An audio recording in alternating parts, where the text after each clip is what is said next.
Welcome to McPlum, simple solutions served daily. You start by preparing the device so you don't lose data, backup media, and ensure the battery is above 50%. Once done, enable developer options and USB debugging if you can access settings. This simplifies later steps. Then power off and boot to recovery using power plus volume up, or use fast boot mode if the screen is unresponsive. This gets you to a safe environment where you can inspect logs, clear caches, or apply targeted fixes without immediate reboot loops interrupting the work. Once in recovery, check logs like last KMSG or a brief logcat dump to identify kernel panic or app crashes causing reboots.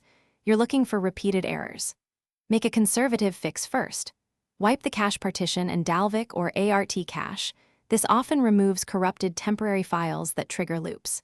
If reboots persist, uninstall the most recent apps or remove recent system updates via ADB or recovery. You want to reverse the last change that correlates with the reboot onset to restore stability.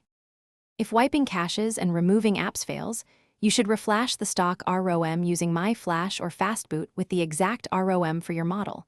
This restores system partitions and fixes corrupted firmware. Make sure you have a full backup.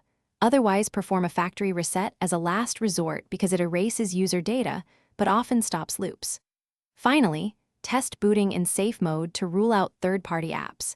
If the phone still fast reboots after flashing and resets, suspect hardware and contact authorized service for diagnostics. Thanks for watching. Stay juicy and subscribe.